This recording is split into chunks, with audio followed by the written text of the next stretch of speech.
Okey.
Lain sungguh kan? Oh. Pak Bakar sampai dekat ah. Oh, dia kata standard dekat ni kan? Bakat 9 ke apa ke? Temen kan saya. Dia terpaksa tu lah. Oh, mahal kat tu kan? Boleh kot lah, insyaAllah lah, mudah-mudahan. Kita mula dengan Al-Quran Al-Fatihah. A'udzubillahi minasyaitanir rajim. Bismillahirrahmanirrahim. Alhamdulillahirabbil alamin arrahmanir rahim maliki yaumiddin. Iyyaka na'budu wa iyyaka nasta'in. Ihdinas siratal mustaqim. Siratal ladzina an'amta 'alaihim ghairil maghdubi 'alaihim waladdallin. Amin. A'udzubillahi samil alim minasyaitanir rajim. Bismillahirrahmanirrahim. Alhamdulillah wassalatu wassalamu ala Rasulillah wa ala alihi wa sahbihi wa man wala. Asyhadu an la ilaha illallah wahdahu la syarikalah wa asyhadu anna Muhammadan abduhu wa rasuluh. Qala rabbi shrah li sadri wa yassir li amri wahlul 'uqdatam min lisani yafqahu qawli. Rabbi zidni ilman amma ba'd. Assalamualaikum warahmatullahi wabarakatuh. Alhamdulillah. Pertama kita bersyukur kepada Allah Subhanahu wa taala kerana dengan kasih sayang Allah kita diberikan kesempatan untuk sama-sama kita dapat bangun pagi. Hari ini ramai orang yang sakit yang meninggal dunia pagi ni kan. Jadi satu dunia ada orang yang sakit. Jadi Allah beri pilih kita untuk hidup dan untuk meneruskan kehidupan kita, maknanya meneruskan perjuangan. Kerana kalau kita lihat tidak ada makna bagi seorang beriman itu, seorang Islam itu bila dia hidup tapi dia tak boleh nak berjuang. Perjuangan inilah kehidupan. Kalau hari ni orang fikir nak cari makan, nak cari makan, nak cari rezeki dia kata maka cari makan, cari rezeki itu adalah merupakan apa yang digambarkan sebagai perjuangan.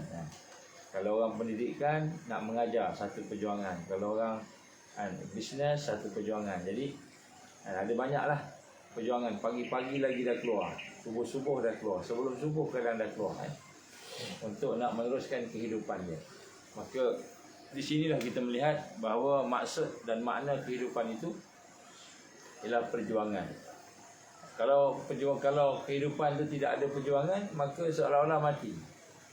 Seolah tak hidup. Sama macam binatang. Binatang yang ada depan kita ni, sama ada yang berkaki 4, al-an'am ataupun ayam, itik. Jadi dia tak ada perjuangan. Hidup dia cuma ikut fitrah aja. Orang bagi makan, dia makan. Orang tak bagi makan, dia lapar. Kalau bagi makan lebih sikit, campur dengan gelombang sikit, dia gemuk. Macam ayam arke jadi obes. Dia jadi obes. Sampai nak jalan pun tak larat lah. Ayam di sana kan. Jadi kita lihat akhirnya dia sembelih. Akhirnya dia sembelih.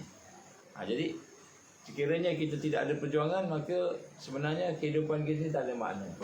Itulah yang membezakan manusia dengan binatang. Binatang dia cuma ikut fitrah saja. Apa yang Allah telah beri pada dia, itulah dia. Kalau kambing, dia makan rumput lah dia. Makan daun lah dia. Dia tak akan pilih makan lain.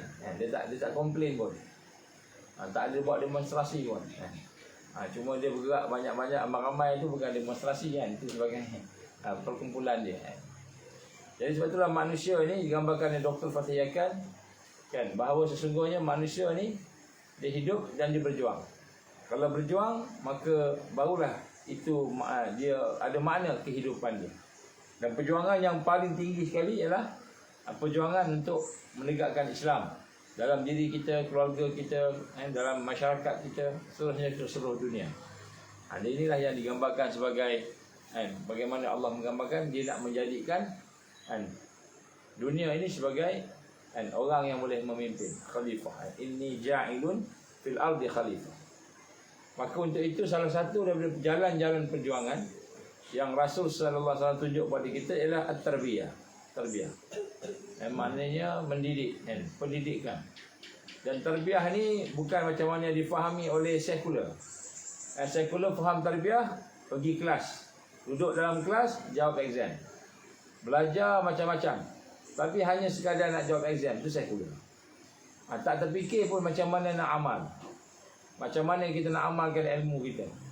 Jadi akhirnya bila habis belajar, tak ada apa yang boleh, tak ada orang nak mengambil kita sebagai pekerja, menganggurlah kita. Kita tak boleh nak buat apa-apa. Jadi inilah sekular. Dia bukan saja memisahkan ilmu dengan kehidupan, dia juga memisahkan ilmu dengan agama. Walaupun dia belajar agama, tapi sembahyang tak jaga.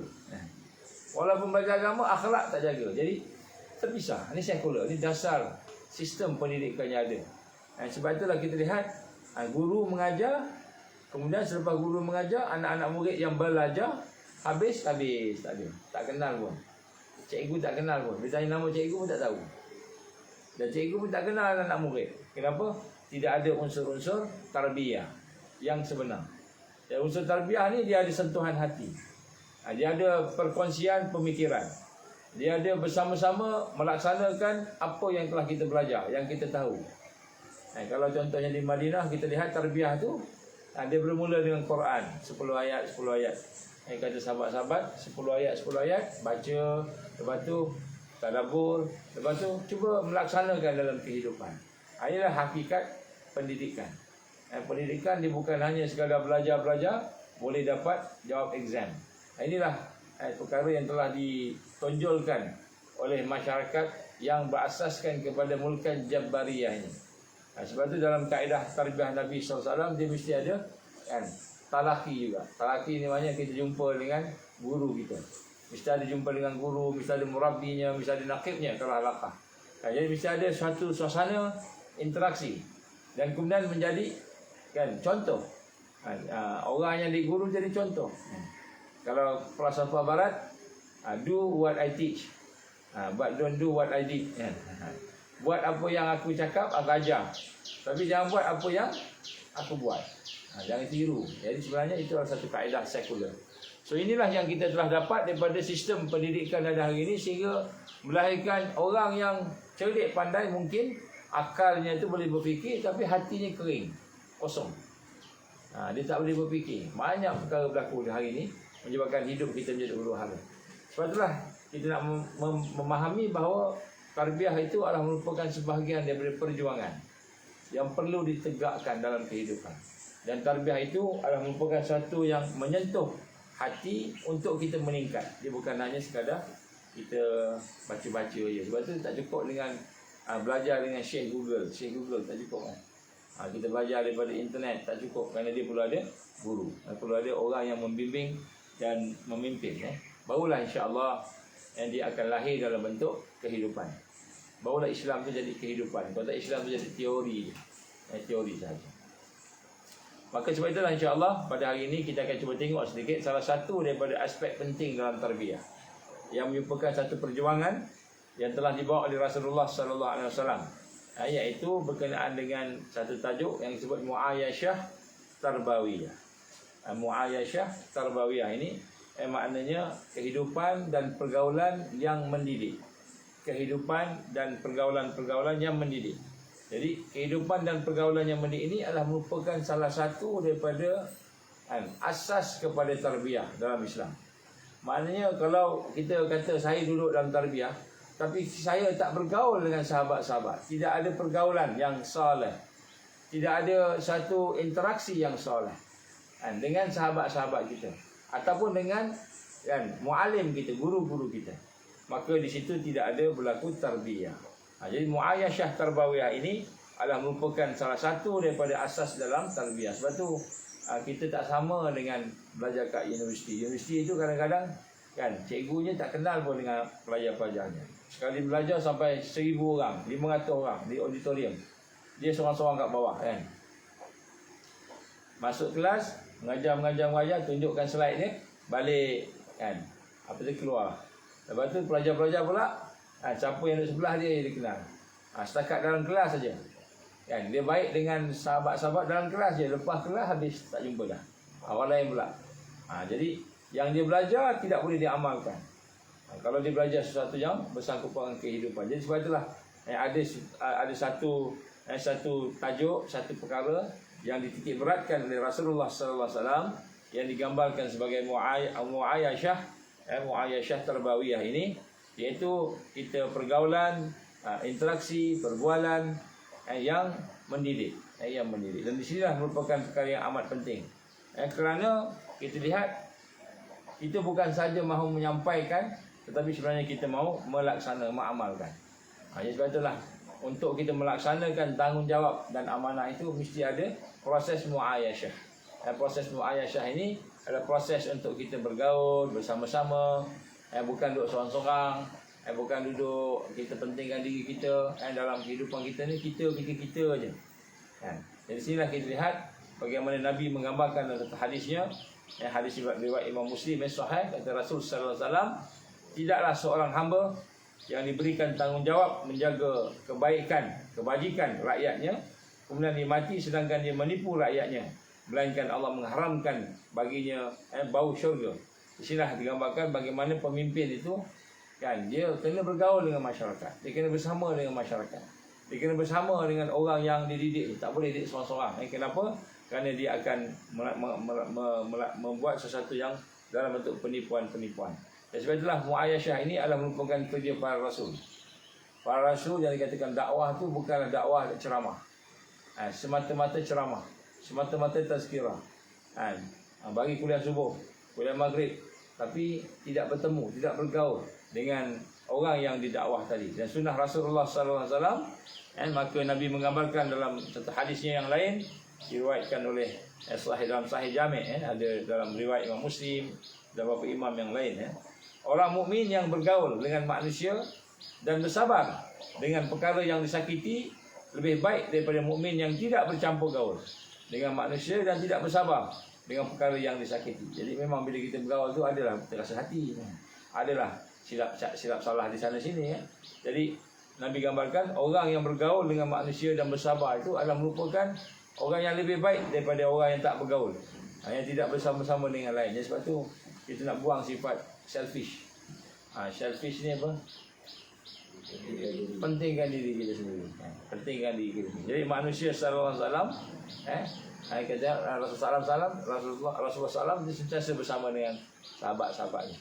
Pagi ni pergi ke, kalau di masjid, di pasar-pasar, di kebun, tepi jalan, sentiasa bersama-sama. Dan Nabi sallallahu alaihi wasallam pun menunjukkan rasa gembira bila bersama dengan sahabat-sahabat tadi. Kata sahabat Nabi Jabir bin Abdullah Al-Bajali, satu hadis diriwayatkan Imam Bukhari, kata tidak ada dinding di antara aku dengan Rasulullah ni, tidak ada dinding, boleh bercakap, boleh bergurau.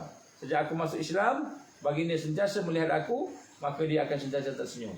Jadi Nabi sentiasa tersenyum lah. Jadi inilah merupakan salah satu daripada keupayaan muayasyah, keupayaan untuk bergaul, untuk bersama-sama dengan orang yang lain. Jadi terutamanya mereka yang memimpin, mereka yang menjadi murabbi, ataupun mereka yang mahu memimpin halaqah dan sebagainya. Dan di sinilah kita lihat bahawa bila kita kata memperjuangkan tarbiyah itu, maka sebenarnya intimak kita, penglibatan kita, keterikatan kita dengan sahabat-sahabat, dengan kaum kerabat, dengan masyarakat sebagainya, itu adalah intimak tarbawi. Jadi bila kita bergaul ni sebenarnya bukan sekadar bergaul saja-saja, tapi sebenarnya adalah merupakan satu penglibatan pergaulan tadi untuk mendidik tarbiyah. Jadi bukan hanya sekadar kita bergaul macam mana orang berat bergaul, berkawan, pergi sana sini sebagainya kan. Tapi sebenarnya di dalam tu ada tarbiyah, dalam tu ada unsur tarbiyah, ada unsur yang boleh mendidik kita. Jadi mendidik inilah merupakan salah satu daripada perkara asas yang perlu ada. Malahan sebahagian daripada ulama haraki yang menggambarkan sebagai satu yang wajib, muayyashah. Muayyashah ni wajib. Wajib kita bergaul dalam rangka tarbiyah, dalam rangka nak mendidik, bukan bergaul saja-saja je. Nak penuhi masa lapang. Kalau kita nak penuhi masa lapang, dia tak jadi tarbiyah. Jadi perjuangan dalam tarbiyah ini salah satunya ialah mewujudkan pergaulan-pergaulan yang mendidik. Pergaulan yang mendidik. Sebab tu salah satu perkara yang disebut dalam muayyashah ini ialah kita mesti betulkan niat kita, al-ikhlas dalam bergaul, dalam berinteraksi dengan sahabat-sahabat kita, terutamanya juga dengan masyarakat.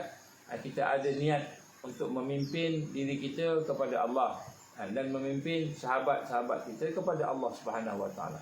Ini satu perkara yang penting. Jadi kita nampak bergaul ni jadi dapat pahala. Bergaul ni satu jihad, satu perjuangan.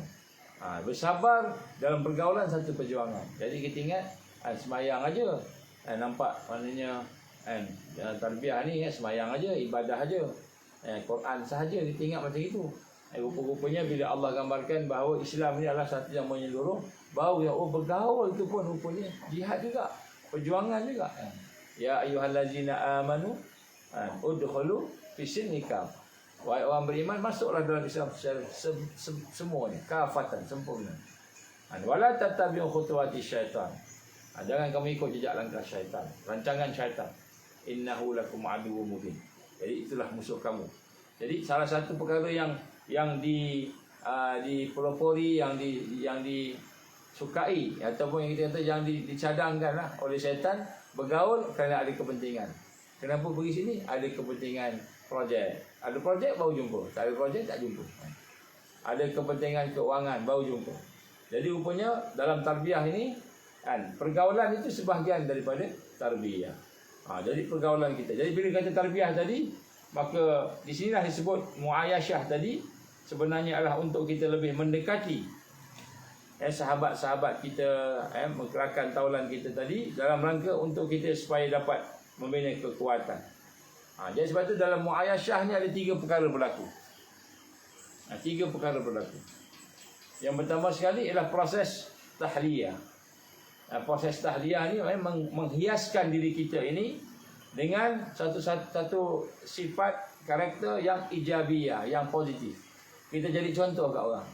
Jadi bila kita bergaul ni, kita rasa nak menghiaskan diri kita dengan sifat-sifat yang baik. Sifat-sifat mahmudah, yang terpuji.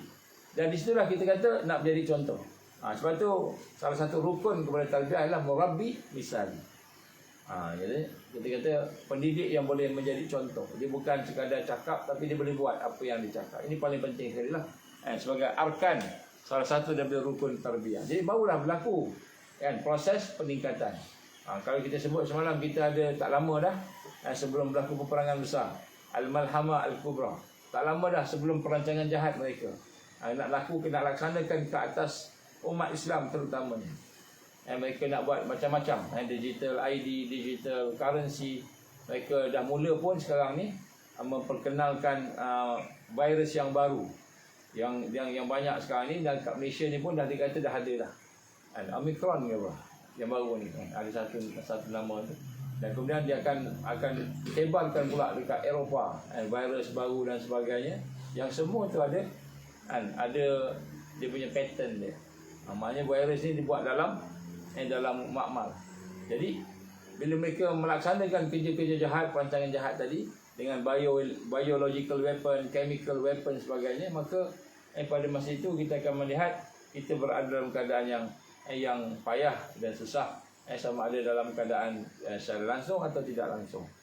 Maka ketika itulah kita akan melihat pergaulan-pergaulan yang tarbawi, pergaulan yang mendidik ini adalah satu yang kuat untuk kita. Sebab itu kita nak kena melihat bagaimana perlu kita melihat berlaku proses mencontohi, jadi model. Model bukan jadi model Model apa ni macam apa dia panggil model tu yang model baju lah apa kan. Pakaian. Model ni kita ada contoh. Role model role model. Jadi pada masa yang sama juga kan kita melihat kebaikan yang ada pada sahabat kita. Kalau ada sahabat tu ada kebaikan kan, tengok dia selalu dengan Quran, selalu baca Quran, selalu zikir, dan kadang banyak berfikir, bercakap bila perlu je cakap. Bukan main cakap aja contoh. Maka kita contohi dia. Kita contohi kebaikan yang ada pada sahabat-sahabat tadi. Ini disebut tahliyah. Tahliyah ni maknanya kita menghiaskan diri kita ini dengan perkara yang baik, yang soleh. Dalam muayashah berlaku perkara-perkara begini. Kalau tidak, kita tak boleh nak belajar. Jadi barakah dalam pergaulan itu bila kita bergaul dengan adab. Bila bergaul dengan adab dan akhlak, kita menghiaskan diri kita dengan adab dan akhlak, maka pada masa itulah barakahnya, rahmat turun. Kalau kita ada ramai sahabat yang soleh, tapi kita tidak beradab dengan dia, kita mentam sajalah gitu kan. Jadi barakah tak sampai ke kita. Orang ni baiklah, sahabat dah baiklah, soleh semua, tapi kita tak menjaga adab, tidak menjaga akhlak kita. Malahan kita tidak menghiasi pergaulan tadi dengan sesuatu yang baik. Kita ambil daripada luar masuk dalam pergaulan kita, kan, dalam suasana dalaman kita. Zuruf dakhiliyah dia panggil, suasana dalaman. Jadi kita ambil yang ada dekat negro tu. Negro kalau dengar marah dia akan panggil negro. Yang ambil, kita tengok orang yang bukan Islam, ambil akhlak dia. Maka pada masa tu sebenarnya barakah tidak akan sampai, rahmat tak akan sampai. Rahmat Allah, barakah Allah akan datang kepada pergaulan muayashah tadi ialah apabila kita melaksanakan adab dan akhlak. Dan adab dan akhlak ni banyaklah melalui contoh kat kita kan. Jadi benda kena berlaku, barulah barakah tu ada. Jadi kadang-kadang kita dah dapat sahabat-sahabat soleh ni, tapi kita pula tak jadi. Jadi nombor satu, dalam muayashah itu akan berlaku proses untuk kita menghiaskan diri kita. Kita melatih diri kita untuk bersifat dengan sifat-sifat yang terpuji. Tahliyah dipanggil. Proses untuk menghiasi diri kita ni dengan satu akhlak yang baik. Jadi ini sebahagian daripada tarbiyah. Jadi contohnya lah, kita tak pernah sembahyang sunat. Jadi bila tiba-tiba dengan sahabat-sahabat, ramai pakat sembahyang sunat belaka. Jadi kita berkata, kalau aku tak sembahyang malu contohnya. Itu salah lah. Jangan sembahyang sebab malu, ataupun tak sembahyang sebab takut. Tapi kita sembahyang kerana kita nak mencontohi sahabat-sahabat kita. Jadi sahabat tu solat, kita contoh dia, maka sahabat tu dapat pahala, kita dapat pahala. Kan?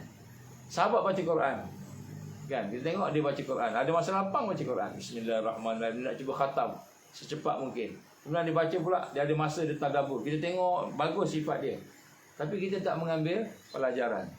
Maka maknanya muayashah tarbawiyah tidak berlaku. Pergaulan yang mendidik tak berlaku. Bila pergaulan mendidik tak berlaku, barakah tak ada. Walaupun sahabat-sahabat itu soleh, kita tak dapat lah.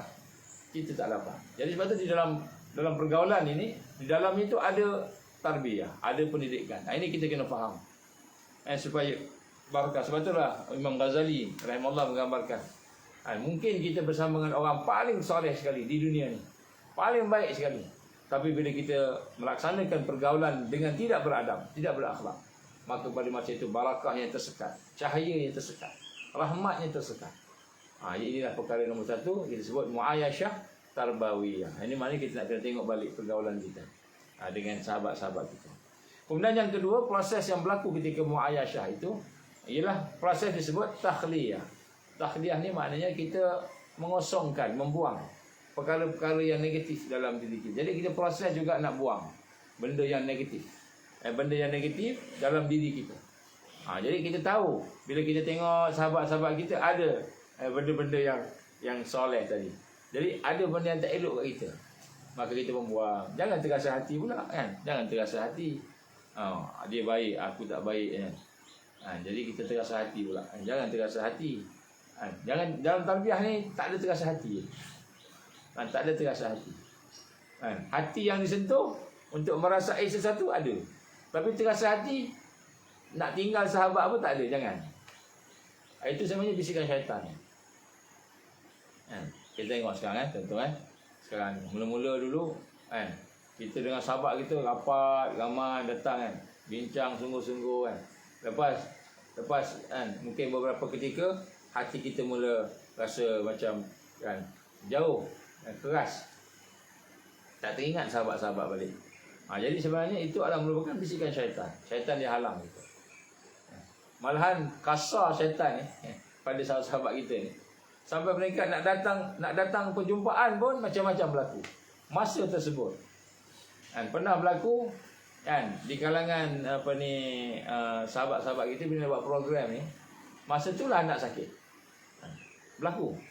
Daripada Selangornya, daripada Negeri Sembilannya. Kan. Masa nak program, masa itulah sakit perut. Kita sakit.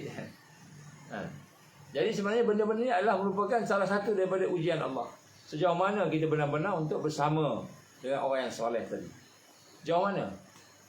Bukan kata kalau sakit tu tak boleh nak kena datang juga. Tidaklah. Tapi maknanya kan, ujian Allah tu. Ada seorang sahabat menggambarkan nak pergi tamrin. Hari nak bergerak tu kan, dia punya jalan depan rumah macam jalan depan rumah ni kan. Tersekat dengan pokok tombang. Hari nak program. Pokok tumbang tak boleh keluar. Waktu dah usaha tarik pokok lah, potong semua sekali. Nak jalan pula, Allah izin, tayar pula pecah. Tayar pecah. Dia memang ganas. Ganas. Ini memang ganas betul. Ada yang tiga masa nak buat program, nak jumpa sahabat ni, kadang-kadang nak start kereta pun tak boleh. Tiba-tiba aja. Ini berlaku. Sebab tu kita nak kena sentiasa minta ke Allah. Nak start kereta, kita minta ke Allah baca bismillah. Nak pergi program, nak jumpa sahabat ni kena baca bismillah, minta ke Allah. Bismillahirrahmanirrahim. 'Ala Allah wala haula wala quwata illa billah. Nak ke rumah. Sebab halangan-halangan akan ada. Kadang-kadang macam mana yang berlaku kepada Nabi Allah Daud alaihissalam. Syaitan minta izin, iblis minta izin supaya ganggu dia. Dan Allah izinkan. Dan berlaku ujian yang hebat pada Nabi Allah Daud alaihissalam. Nabi Allah Ayub dengan Daud alaihissalam. Mula-mula sekali apa dia? Mula-mula sekali kan berlaku kematian tanam-tanaman dia. Kematian ternakan dia. Kemudian berlaku rumah terbakar, runtuh. Kemudian berlaku anak pula sakit. Berlaku dia pula sakit lah. Akhirnya isteri dia pun tinggalkan dia, tinggal seorang-seorang. Nabi Ayub alaihissalam. Tak ada ujian yang lebih hebat yang dikenakan pada manusia melainkan Ayub alaihissalam. Sampai peringkat tak boleh bergerak dah. Dia hanya ada lidah. Sampai dia doa, ya Allah, janganlah kau ambil lidah aku supaya boleh berzikir, dan janganlah kau ambil otak aku ni supaya aku boleh berfikir. Lidah berzikir, hati berzikir sama-sama, dan kemudian otak berfikir. Itu je Nabi Allah Ayub minta. Dia tak minta pun sembuh. Ini contoh Allah uji. Dan kita pun akan uji dalam persahabatan. Allah akan uji kita. Mungkin ada masanya kita bersisih pandangan dengan dia, berbeza pandangan dengan dia. Maklumlah kita ada background yang berbeza-beza kan. Kecenderungan yang berbeza-beza. Tetapi bila kita menjaga adab-adab akhlak tadi, menjaga perkara yang baik, yang kita contoh, yang tak baik kita cuba jauhkan, insya-Allah persahabatan tu akan sampai ke akhirat. Kita tak nak sahabat setakat kat dunia je. Rugi kita. Kita kawan ramai. Yang dengar ceramah ramai. Dipanggil pendakwah sejuta umat. Tapi seorang pun bukan sahabat. Sahabat setia sampai akhirat. Tak ada. Jadi rugi kita. Nampak macam follower ramai. Ada orang yang buka channel-channel yang jenis nak dapat follower ramai. Kerja dia kutuk. Kutuk ustaz-ustaz terkenal. Ustaz terkenal dia kutuk, dia cari salah. Memanglah ramai orang nak dengar sebab orang nak tahu apa yang berlaku. Fitnah yang mana satu, mengumpat yang mana satu.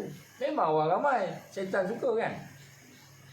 Ribu, mungkin ratus ribu dia punya follower. Tapi seorang pun tak boleh bawa ke dalam syurga Allah. Kenapa? Sekadar nak tengok kejahatan-kejahatan yang ada, umpat yang ada, fitnah yang ada. Tapi nampak macam terkenal. Banyak follower. Satu ketika tu ada seorang ustaz ni. Tapi ustaz ni terkenal dengan sebab YouTube lah. Dengan sebab YouTube. Memang terkenal lah. Kalau sebut semua tahu lah. Satu hari ada orang offer nak bertanding. Bertanding apa namanya? Pilihan raya. Jadi MP ke, jadi DUN ke, tak ingat lah yang mana satu. Tapi bertanding lah.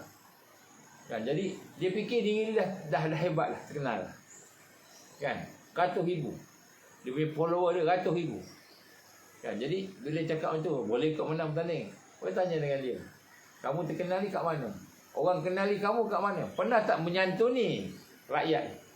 Pergi tengok rakyat banjir, sama-sama dengan dia, tolong dia. Tak pernah. Kerja dia ceramah depan YouTube je. Ceramah depan apa namanya? Dekat YouTube je kan. Kerja dia tu je. Maka dia rasa dia dah terkenal, dia dah hebat. Kan? Betul dia pun masuk bertanding, orang kalah. Memang kalah lah. Confirm kalah lah macam tu kan. Jadi inilah yang digambarkan bagaimana kita ni mungkin ramai sahabat, ramai kawan-kawan, tapi bukan sahabat akhirat. Bukan sahabat seterbiah. Dia tak ada kekuatan. Contoh, tengok contoh Ada orang nak masuk. Dia boleh buka itu je. Contoh kan. Pemain bola. Siapa pemain bola yang paling terkenal sekali? Yang paling terkenal sekali. Contohnya kan, Maradona. Siapa tak kenal Maradona? Kenal Maradona tak? Orang muda-muda kenal. Kenal lah. Kenal. Walaupun tak main bola tu dia kenal Maradona. Cuba tengok apa berlaku pada dia. Contohnya. Orang anggap Maradona ni macam Tuhan. Orang Argentina macam Tuhan. Sembah dia macam itulah, letak gambar dia kan. Jadi apa jadi kat dia? Kalau dia meninggal dia seorang dia, tak ada orang ikut dia. Jadi kita tengok bagaimana keadaan yang berlaku. Kita ingat kita ada ribu juta pengikut, follower. Kalau artis, alhamdulillah, artis saja ramai orang ikut, terkenal. Masa muda-muda mungkin handsome, agaknya cantik, okeylah.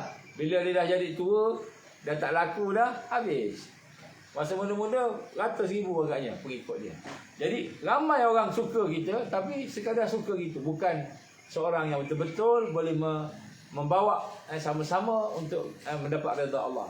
Jadi inilah kita masukkan dengan muayyashah tarbawiyah. Jadi kita tak ramai, tak apa, tapi yang tak ramai tu benar-benar sampai ke syurga Allah. Ini satu penting kita kena faham, supaya kita tidak tertipu. Sebab tu kita kena pergaulan tadi mesti pergaulan yang ada tahliyah. Kita kena mencontoh antara satu sama lain, menghiasi sifat-sifat yang baik.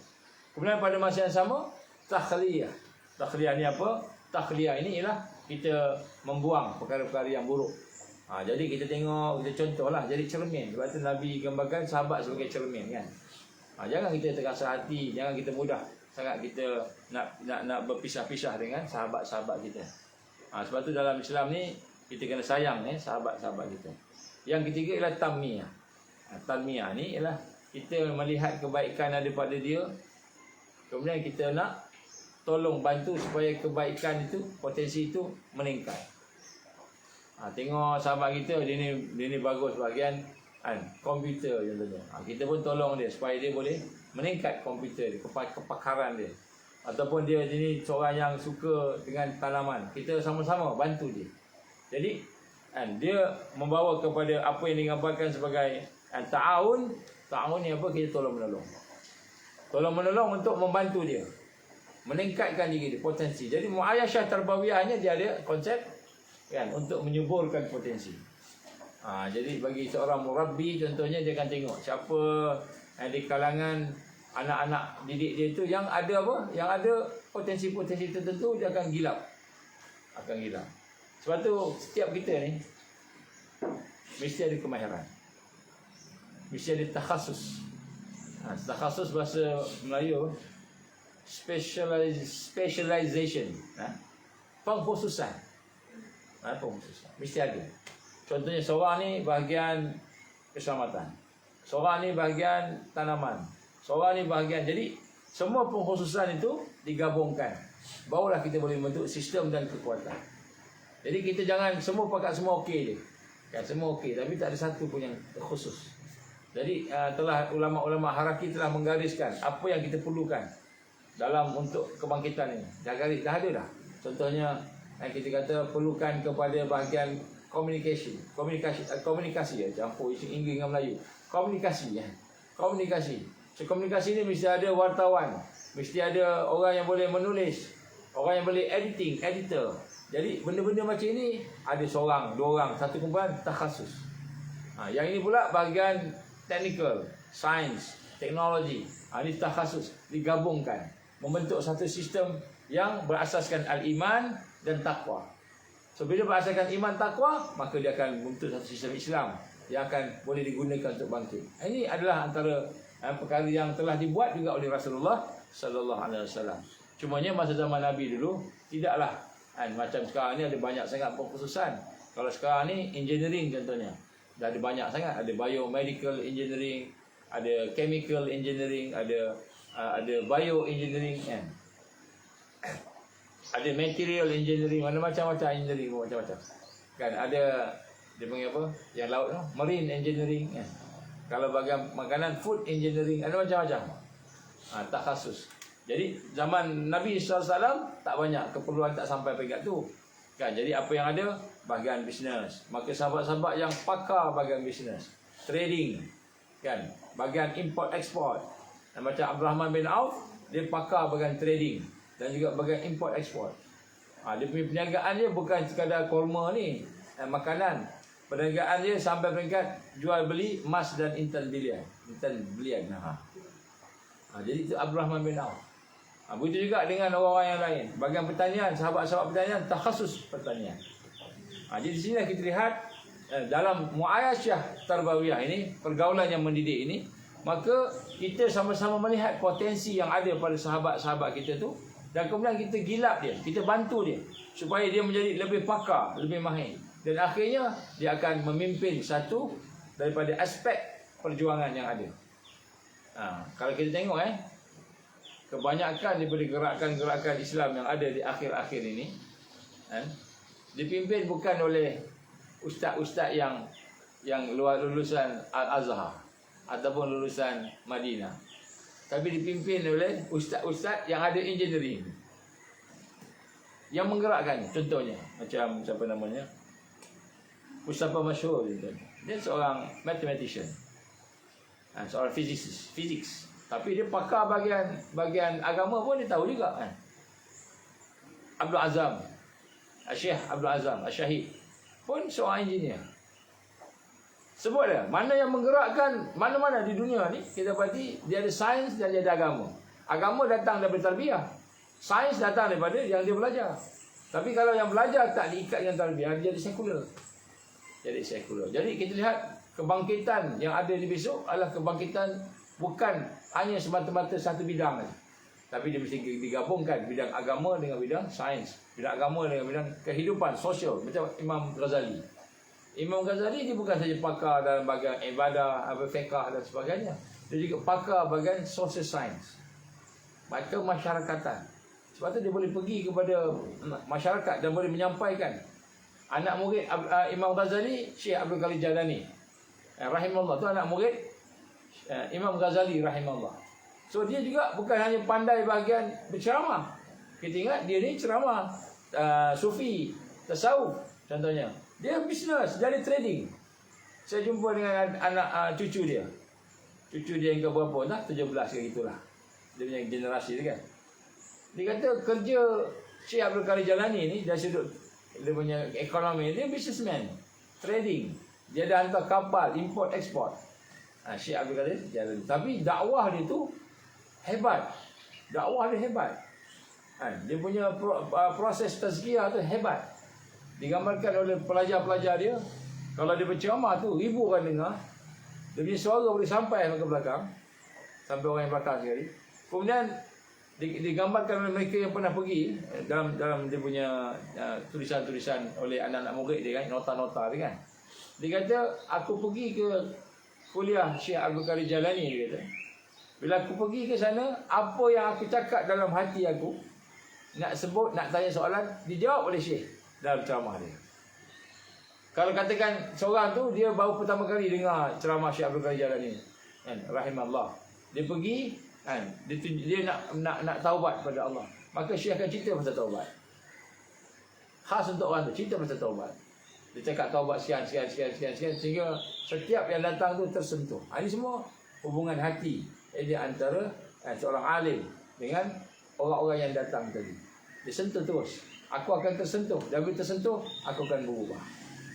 Jadi walaupun nampak dia macam tasawuf, hebat dalam bidang-bidang pembersihan jiwa, Abdul Qadir Jalani rahimahullah, seorang alim, seorang ulama besar, tapi sebenarnya dia seorang peniaga, businessman, trading.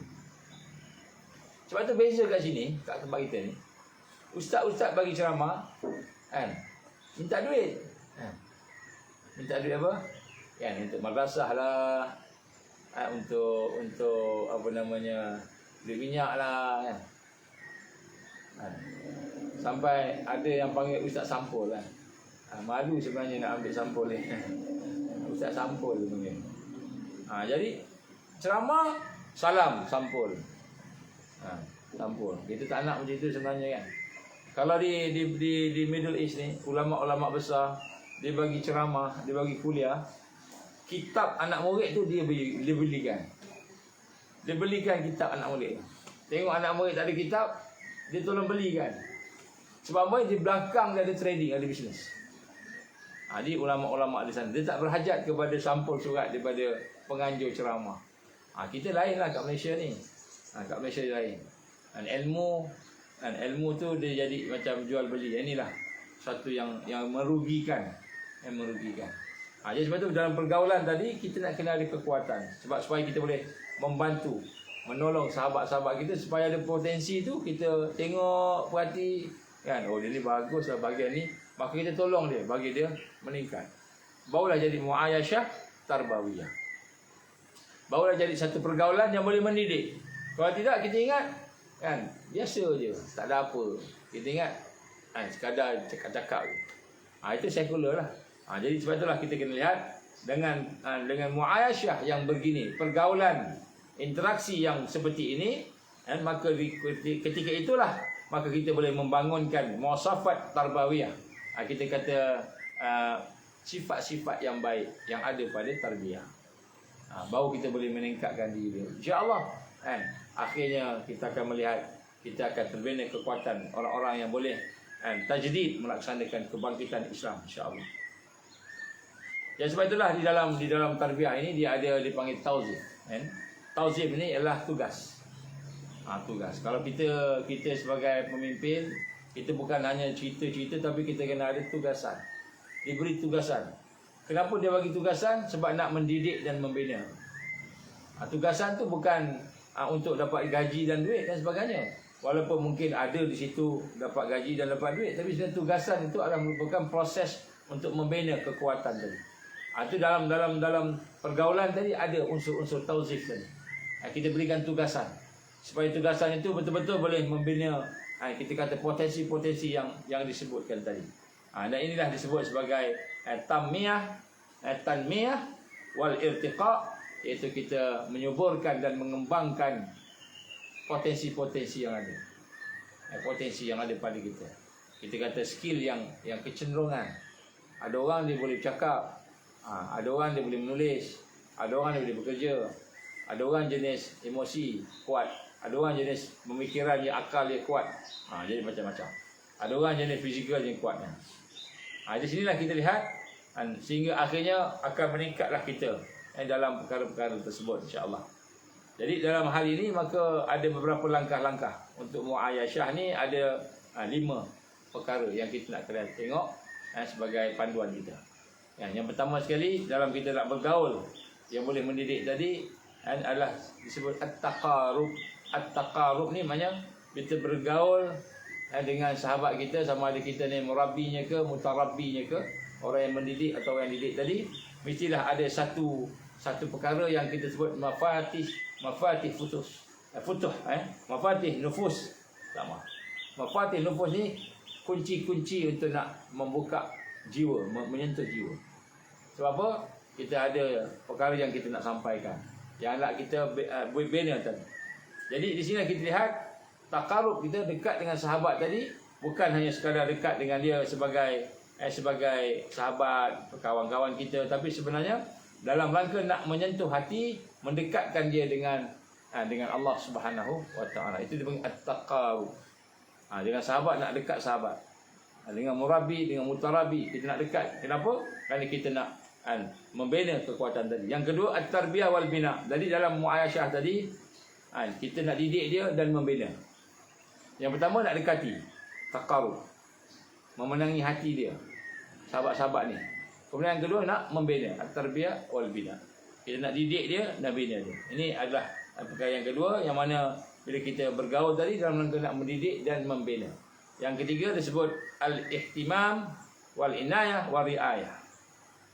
Al-ihtimam ini kita memberikan satu pemerhatian. Pemerhatian, kita menjaga dan mengawasi. Bukan hanya sekadar kita bergaul tapi tengok, perhati sahabat kat mana dia kurang, kat mana dia perlu. Kan? Pemerhatian. Kita kata apa? Perhati. Keprihatinan. Sahabat ni tak ada duit ni contohnya kan. Kita tak payah cakap-cakap, kita kata saya dapat bonus sikit lah. Nah, ni ambil. Apa ni? Saja je kan. Terasa nak bagi lah. Kita tahu dia perlukan duit pada masa tu. Ataupun kita tahu dia tak sihat, sakit. Kita pun fikir macam mana nak tolong dia. Itu dia ada keperhatian, ihtimam wal inayah wal riayah. Kita memberi keperhatian, keprihatinan kepada dia untuk menjaga dan mengawasi dia. Kemudian yang keempat dalam muayashahnya juga al-ilaj. Ilaj ni mualajah. Ilaj ni kita nak merawat apa dia? Keaiban dia, al-uyub. Kita nak rawat keaiban dia, wal masyakil. Wal masyakil dengan muskilah dia, masalah dia.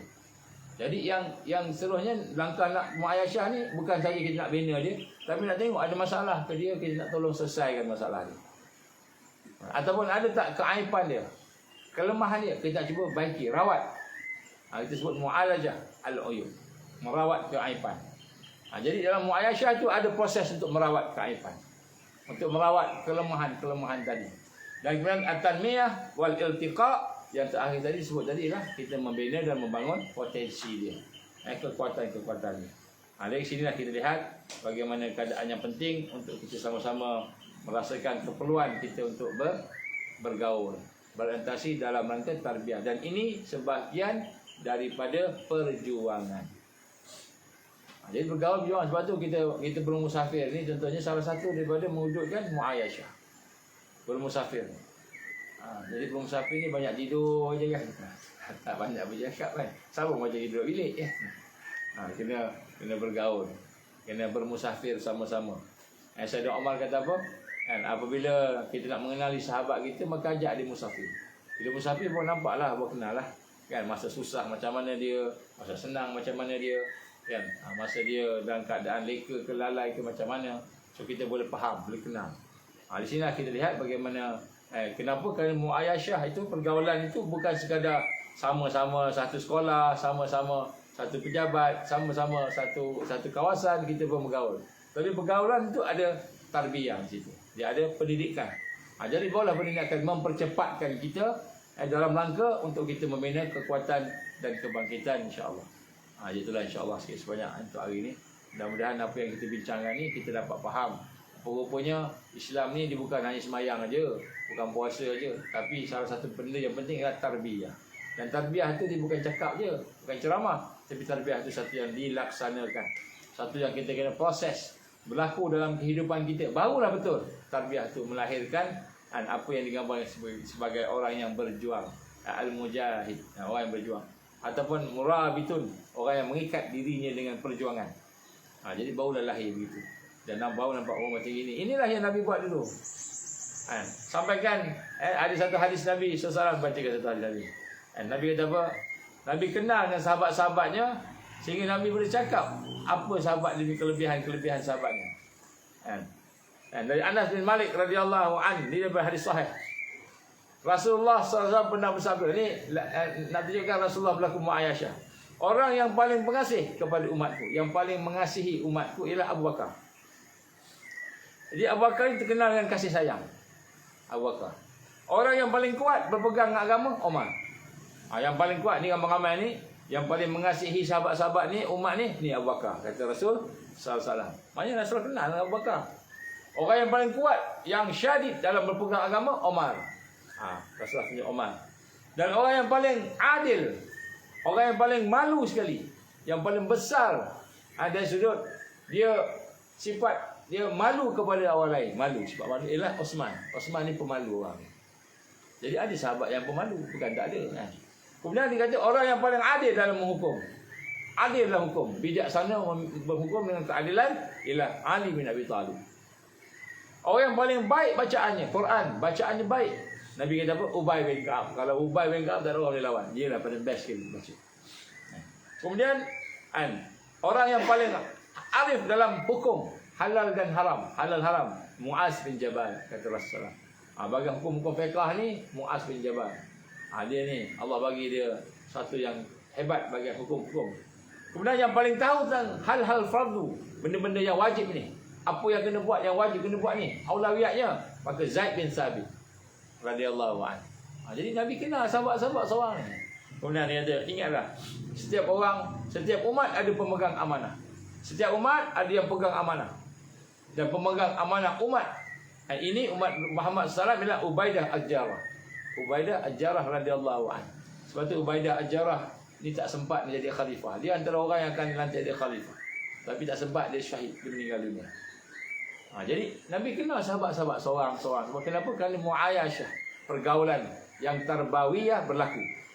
Jadi kita tak perasan, kita ingat biasa-biasa je. Ingat Nabi datang masuk kelas, kan, selamat pagi cikgu, kalau kita kan. Assalamualaikum Ustaz, gitu kan. Lepas tu cakap balik. Nabi bukan macam tu. Nabi mengenal sahabat-sahabat dia. Sampai peringkat Nabi boleh kategorikan sahabat ni begini, sahabat ni begini, sahabat ni begini. Bila nak bagi panji perang, Nabi tahu nak bagi ke siapa. Nak bagi kat sahabat ni ke, bagi sahabat tu ke, Nabi tahu. Kenapa? Muayashah, tarbawiyah. Dan inilah perkara yang perlu kita sama-sama cuba tengok balik dalam hidup kita, supaya mudah-mudahan pergaulan kita bukan sekadar pergaulan biasa, kawan-kawan biasa, tapi pergaulan yang ada tarbiyah di dalamnya, ada unsur-unsur yang mendidik, yang membina kekuatan. Sebagaimana yang kita sampaikan tadi, insya-Allah itu semualah merupakan petikan-petikan daripada para ulama yang telah pun melalui proses tarbiyah. Kalau kita tak lalui proses tarbiyah, tak dapat apa yang kita sebut tadi. Kita ingat tarbiyah ni macam dalam classroom je, macam dekat madrasah. Madrasah, gurunya mengajar macam itu. Mengajar, ada interaksi. Yang interaksi alhamdulillah lah. Kalau mengajar macam biasa, mengajar gitu habis. Ya, murid-murid tak kenal.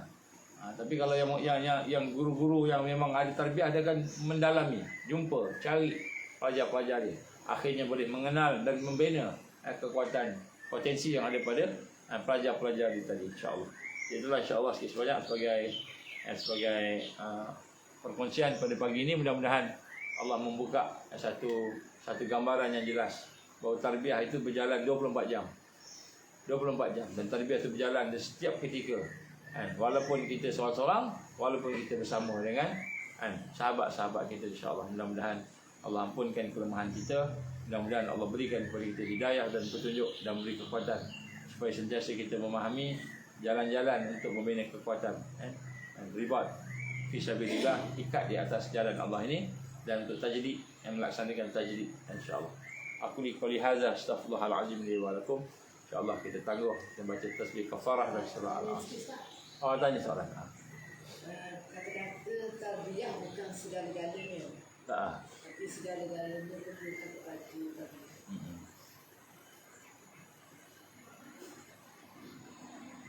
Tanya soal tu, apa makna dia ke apa? Uraikan sikit. Ini perkataan ni daripada salah satu yang mempopularkannya ialah Syekh Mustafa Masyhur rahimahullah, meninggal dah. Apa kata Syekh Mustafa Masyhur? Dia kata tarbiyah bukan segala-galanya, tapi segala-galanya bermula daripada tarbiyah. Maknanya kita lihat tarbiyah ni bukanlah satu-satunya perkara yang kita nak kena fokus di dalam hidup kita. Dia ada lagi tarbiyah, dia ada jihad, dia ada dakwah, dia ada perkara yang sekut ekonomi, ada perkara yang sekut kehidupan, keperluan hidup, ada banyak lagi. Pendidikan, yang kita kata pelajaran. Tapi segala-gala yang ada tu, dia mesti bermula daripada tarbiyah. Tarbiyah namanya bermula daripada pembinaan kekuatan kita yang berasaskan kepada iman tadi. Nak mengasuh tarbiyah ni, kita nak mengasuh dan mendidik diri kita ini dengan al-iman. Mendidik diri kita dengan al-iman, mendidik diri kita dengan supaya kita mentauhidkan Allah, supaya kita menjadikan kerja kita tu ibadah, Jadi kerja macam-macam kerja. Tapi kerja yang ada tarbiyah tadi, kerja yang menjadikan iman sebagai sumber motivasinya. Iman sebagai masdar wahid satu-satunya yang mendorong dia. Dan iman yang menjadi sebagai asas dia bekerja. Jadi kerja jadi ibadah. Itu maksud dia lah. Maknanya apa pun yang kita buat mesti diasaskan oleh tarbiyah. Dan tarbiyah itu bermula dengan iman. Dan al-iman. Tarbiyah itu bermula dengan mentauhidkan Allah. Bawa dia kekuatan. Mandi pun, walaupun mandi, kita tengok macam tak ada apa mandi ni kan. Dia seorang-seorang ambil air kan contohnya kan. Tapi dalam mandi pun ada unsur tarbiyah. Ada unsur al-haya. Haya ni malu pada Allah. Kan? Ada unsur-unsur kita nak menjaga supaya mandi itu tidak buang masa dalam bilik air lama sangat. Kecuali memang sakit perut lah, tak ada buat apa kan. Jadi mandi pun ada unsur tarbiyah kat situ. Bermain, riadah, ada unsur tarbiyah. Kan? Kita nak buat martial art, ada unsur tarbiyah. Jadi itu maksudnya segala mesti diasaskan oleh bermula dengan tarbiyah tadi. Iman kita, takwa kita, matlamat yang betul kan. Begitulah. Kemudian barulah segala yang berlaku dalam hidup kita dia jadi ibadah insya-Allah. Ibadah dan perjuangan. Wallahu a'lam. Wallah. Ada apa lagi? Anaknya mana? Ni ada apa-apa? Kau nak tambah sikit ke? Najib, ada apa? Cukup lah. Ada apa? Okey, insya-Allah lagi. Ya. Santai. Is ada is. Is. Ada apa is? Kokok lah nak tambah-tambah sikit. Jadi alhamdulillah mudah-mudahan adalah sikit insya-Allah. Jadi itulah maknanya hidup ini adalah perjuangan. Salah satu perjuangan yang paling asas penting adalah memperjuangkan tarbiyah. Tarbiyah ni menjadi permulaan pada segala perkara yang lain. InsyaAllah. So insya-Allah kata apa kita tangguh lah Kita tangguh dan kita baca tasbih kafarah dan surah Al-Asr. Subhanakallahumma bihamdika asyhadu an la ilaha illa anta astaghfiruka wa atubu ilaik. Bismillahirrahmanirrahim. Wal 'asr innal insana lafi khusr illa alladhina amanu wa 'amilus solihat wa tawasaw bil haqqi wa tawasaw bis sabr. Wabillahi taufiq wal hidayah. Assalamualaikum warahmatullahi wabarakatuh.